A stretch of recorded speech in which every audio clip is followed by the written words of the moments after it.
This is Hidden Killers Week in Review. A look back at the most prolific stories of the week. This is the Hidden Killers podcast with Tony Brueski. Featuring retired FBI Special Agent Jennifer Coffindaffer. Alex had another moment in court to get up there, get some attention, and just lay it all out. And of course, because it comes from the mouth of Alec Murdaugh, must be true, right? He wants you to know that it's true. He's very clear what he wants you to know. At least he said that I don't know how many times. I kind of lost track the other day when he was responding to the victim impact statements that were made. In some cases, almost re-victimizing victims, I would say. Jennifer Coffindaffer, retired FBI special agent, joining us to discuss just that. What was your reaction to not only the victim impact statements that were made by the victims, but then also Alec Murdaugh playing the victim to his victims?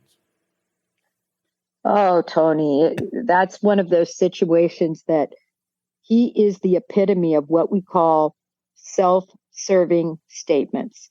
In other words, you're in an interview with somebody and they're accused of something, and they have this whole string of explanations and of, wanting you to feel sorry for them. It's like the narcissist playbook was what I was listening to. Yes. In his, it was amazing. And I know some people were actually felt like the speech that he gave, and I'm going to call these speeches because if nothing else, he is well spoken. Yes. He should have gone to Hollywood is what he should have done. He should have left the Low Country a long time ago and gone straight to Los Angeles. But that speech he gave about, he did this, but he didn't kill, Papa and Maggie. Some people still, at least on my Twitter feed, are saying, geez, that was pretty moving. No, he did kill them. I'm 100% convinced of that after watching that trial. And particularly, I think it's just hard for people to say, how could any father literally, sorry, getting a little graphic here, but blow the head off of their son and their wife track them down in the crawling position and blow them away. And but for Papa's recording, that case, I don't know if he would have been convicted, but that was the smoking call, if you will. And I just think it's hard for people to compartmentalize and say, listen, look at all of these facts, and then yet look at what was done, the deed. And so some people want to believe him still to this day, Tony. Well, I think it's because, most people, can't contemplate ever doing something like that. So it then becomes impossible that anyone else could ever do something like that. But that's obviously not how the world works. If everybody was just a good, decent person, you make mistakes and such, but you never go to that length of a mistake. And that's obviously, mistake is not even the right word to use for something like that. It's unsettling, and it kind of, reveals a world that most people don't want to believe that they live in. Unfortunately, we do. We live with people like Alec Murdaugh. They're out there all the time. They're out there everywhere. The way that the whole speech was given, yes, narcissistic, completely self-serving. At times, it felt, and I don't want to say it was like a comedy routine because I don't think anything was trying to be funny there, but the way he would pause and kind of look around and read the room and wait for the reactions, which I don't think he was getting a whole lot of. There's a couple people that seem to be kind of nodding their head that seem to have a little bit of empathy for him, but they were few and far between.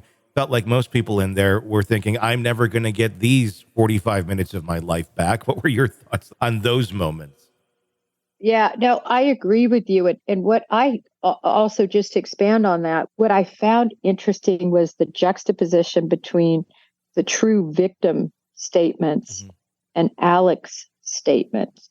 In other words, those victims were really speaking from the heart, but couldn't as eloquently, I don't think, put forth really how devastating these crimes were to them, just because they're not the level of manipulator, right? They're just speaking from the heart. But if you lined up those two and juxtapose them, the victims and what they said, as opposed to Alec Murdaugh and the whole picture, it's so to me, just acting Yeah. on the one side of Alec Murdaugh. And I really, when I went into it, the other thing that bothered me was the amount of time he was given. I think he should have been given about 2 minutes. Yeah. I was very surprised that Judge Clifton Newman allowed that to go on for as long as it did. And I know he's about to retire. I don't know if it was just kind of the car accident moment of, well, do we just let him keep going because people want to see this? They don't, but it can't look away because he's giving this statement right now. Part of the statements I thought were rather interesting. It felt more like a chess game than it did like truly, I'm emotionally invested here. I think Newman spelled it out very well, saying, you're empty. You are empty. I still think that you are an empty human being.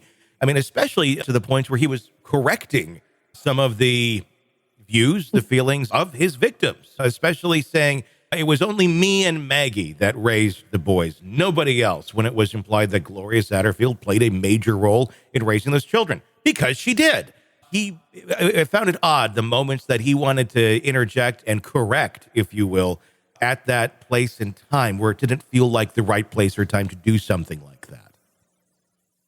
Yeah, it was astounding to me that on this exact point that you're talking about, that he just can't help that narcissistic, it's me, it's what we did, it's I might be this, but I'm not that, aggrandizing himself, even when these victims have suffered so much, showing no empathy really for the victims, at least that seemed real in my mind. Yeah, no, it was truly shocking. Want to listen ad-free? Want advanced access to all of our interviews before anyone else?